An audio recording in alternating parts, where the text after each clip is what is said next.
What's going on, YouTube? It's Drew Lefty NDV10. Just trying to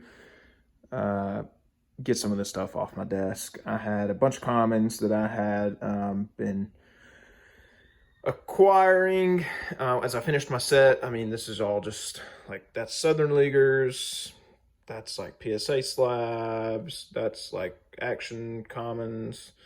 I think those are Hall of Famers. Anyway, so I had some new slab stuff to show off before it goes in a box.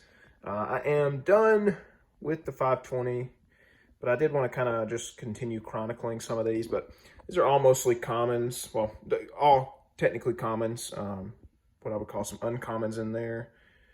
But I get asked fair often, like, man, how was it buying, 300 plus commons? And it's definitely a grind. It was definitely a grind, but I think when you take a step back and just, this is just a small sample of, a total 520 card set, but it's just really, really cool to look at. Eventually, as I pick out some other upgrades and that sort of thing, I'll get everything into these new slabs, and really hoping SGC will run a special because they just look so good in uniform and all clean. But these are pretty much all going to be set cards forever, unless, maybe an upgrade to 4 here or there. But here's like an example of a really, really, really not so common John Titus.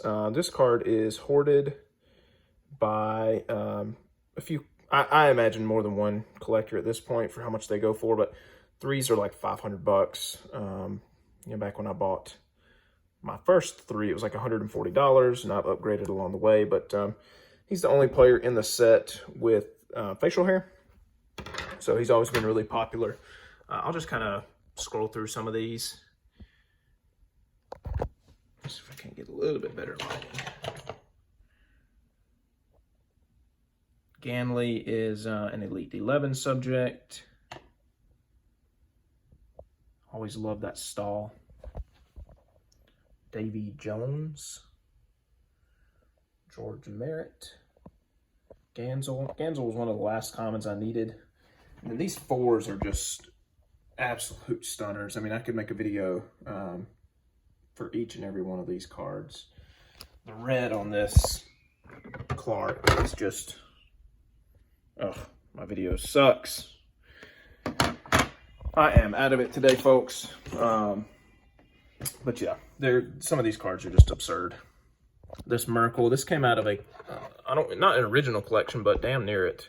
Friend of mine, his uncle was buying crispy T206 way back in the day when they were like $1 each. This was one of those.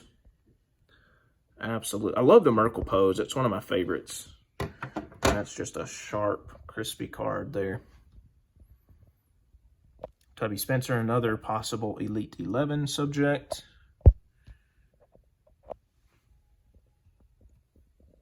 O'Brien, this is another one that came from that same gentleman's collection. Very, very fortunate to have that. Love it. I got this from Brian. Thank you, Brian, for this. It was a huge upgrade. It was one of like the last graded copies I had. I was down to needing. I had a raw copy. Thank you, Brian, for that. Then this just popped up for sale in a Facebook group. Absolutely steal of a price for my Mike Donlin run. So that was cool. But yeah, that is pretty much it, guys. I'm going to continue just kind of chronicling what's left kind of up on my desk here. And then I'll kind of dive back into some other stuff. But that is it. I hope you guys enjoyed. Thanks for watching.